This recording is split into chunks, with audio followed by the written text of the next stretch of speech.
The body was constructed in Spandau, but the engine came from Zschopau. Rasmussen's parent factory featured a production depth that was unusual in those days. Even the unfinished pistons bought from other suppliers were not machined to the proper size until they got to Zschopau.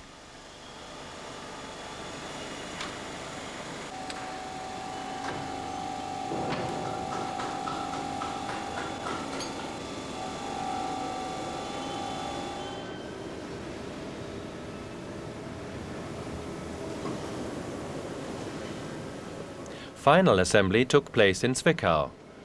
The front-wheel drive that made the little car so spectacular and the special universal joints, a technical masterpiece, can be clearly seen. Realized for the first time in a volume-produced vehicle, it powered the Reichsklasse with 600cc engines and the Meisterklasse with 700cc engines, which were available as saloons, convertibles and two-seaters, or as delivery vehicles. From 1935 on, there were 2- and 4-seat luxury versions, and the line was even supplemented by a roadster that was as pretty as a picture. Final inspection. The company took quality assurance seriously, with no less than 4 inspectors making checks before the vehicle left the factory and was handed over to an impatiently waiting customer. After work comes fun. At least that's how it was in the movies. For most people, it remained an unfulfilled dream, confined to celluloid on the screen of dingy cinemas.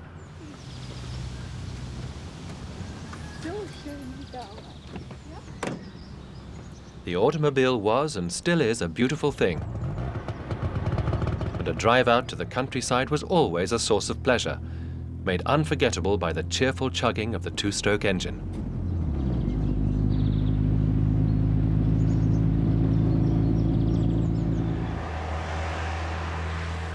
At the beginning of DKW's successful involvement in the automobile sector, things were changing in the industry. The State Bank of Saxony, DKW's main shareholder, involved in Hoch as well, wished to rearrange and combine its car industry interests. The Dresdner Bank in turn contributed the automobile division of Wanderer. Thus, in 1932 in Chemnitz, the Auto Union came into existence, the second largest automobile group in Germany from the very start. 4 interconnected rings were selected as the emblem of the Auto Union, representing the indissoluble unity of the 4 makes: Audi, DKW, Hoch and Wanderer.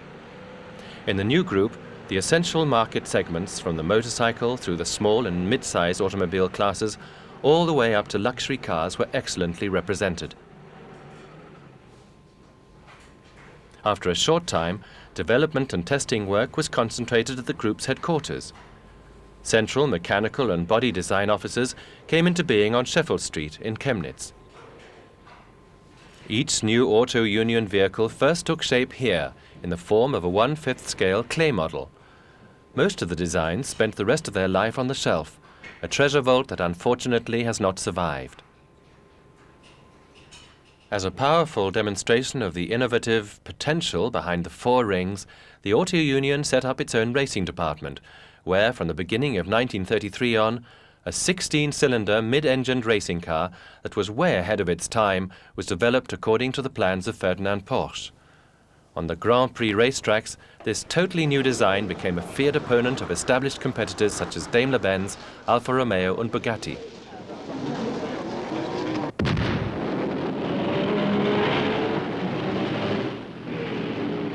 Names like Hans Stuck, Achille Varzi, Ernst von Delius, Rudolf Hasse, H.P. Müller, and above all, Bernd Rosemeyer, are connected with the successors of these mighty Auto Union racing cars. The Auto Union entered 50 750-kilogram formula races between 1934 and 1937 and won 32 of them. These competition successes made Auto Union popular more or less overnight.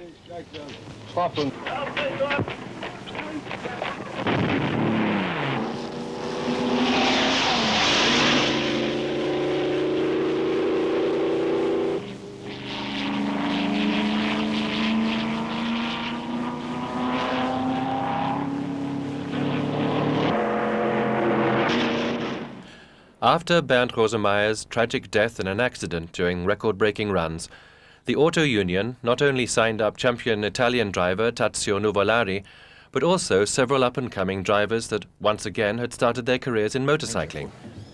One of them was George Meyer. More than half a century later, he determinedly made his way to Ingolstadt again to be photographed sitting in one of the cars.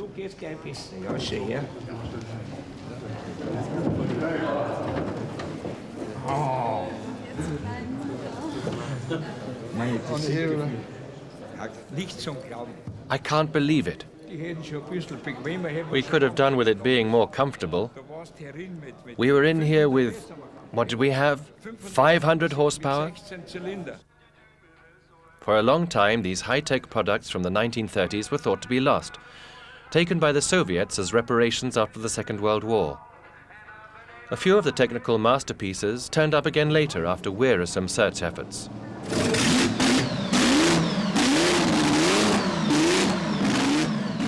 But it was not until collectors provided a significant amount of money that it proved possible to restore these unique examples of racing history memorabilia in such a masterly fashion and show them to the public.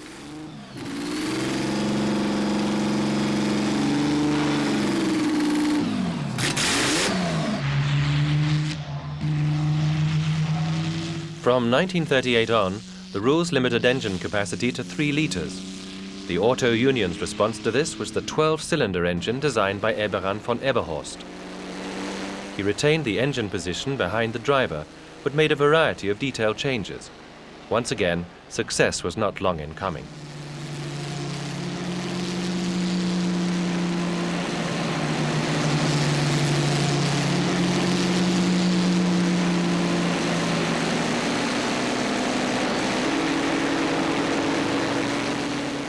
The design of such high-performance vehicles made extensive aerodynamic testing especially important.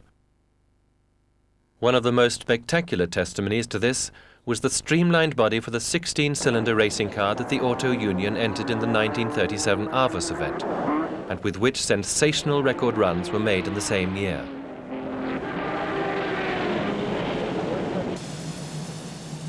The influence this had on series production could not be overlooked. The Horch 930S was considered a perfect example of how a particularly streamlined body could be successful and visually attractive. The multitude of comfort and luxury accessories also played a role in capturing potential buyers for this car of the next generation. After a long, exhausting trip, the driver did not even have to do without running water. The fold-out sink made it possible to freshen up wherever the driver and passengers happened to be. The new face of the car was not reserved solely for luxury class. First came the DKW Type F9. At first it was even to be called the high class, incorporating much know-how gained in the wind tunnel. In 1939 it was ready for production, with a sheet metal body and a sensational drag coefficient of 0.43. Comparable bread-and-butter cars only reached this value 30 years later. A new 3-cylinder engine was created for the F9 and, of course, was once again a 2-stroke. The inventiveness of the Saxon car makers, as documented with over 3,000 national and international patents, paid off. In 1938, 1 out of every 4 new cars sold in Germany was from the Auto Union, and 1 out of 3 motorcycles was a DKW. Yet the idyllic scene was deceiving. A peaceful drive in one's own car on the almost empty Autobahn was soon to become an illusion. It was suddenly disrupted by the sound of weapons and destruction. After the war, whatever had not been reduced to rubble was disassembled and taken away. The car with the 4 rings had reached the end. Or had it? The pictures from the east and west look similar at first. After all, the technical inheritance was the same. The Auto Union company, which had fled to West Germany, was resurrected on September the 3rd, 1949 in Ingolstadt, Bavaria. That same year, the first vehicles left the factories, and the advertisements announced triumphantly, DKW is back. This reappearance on the market was made with the 4-ring symbol and with the additional green and white DKW emblem. The F89L fast truck, the first of its kind in Germany to have a forward control cab, was lapped up greedily by a market that had been swept clean. With the indestructible DKW two-stroke engine and front-wheel drive for safer handling around curves, the DKW large-capacity platform truck with a 3/4 of a ton load capacity, the DKW van with more than 4 square meters of utility space and doors for loading in the front and the back, the DKW station wagon as the ideal multi-purpose vehicle for freight transport during the week and the family at the weekend, the DKW bus with plenty of room for 8 people and luggage, and finally, the much-awaited new DKW Meisterklasse, with its memorable handling characteristics as an attractive saloon or as a stylish convertible. From July 1950 on, DKW passenger cars began to leave the production line in Düsseldorf. They were equipped with the modernized pre-war body originally intended for the F9. At first, it was only produced with the F8 two-cylinder engine. Its model name was therefore the F89, or the better-known F89. The typical motor vehicle in post-war Germany at first had only 2 wheels, and thus the motorcycle became an important part of Auto Union's business. With 125, 175, 200, 250 and 350 cc sizes, the RT was expanded into a complete line of motorcycles that enjoyed great popularity. In 1955, 20% of all new motorcycles in Germany came from Ingolstadt. The Hobby motor scooter, launched on October the 1st of that year, was the very first scooter to feature an automatic transmission, an attractive novelty that made it a woman's favorite right away.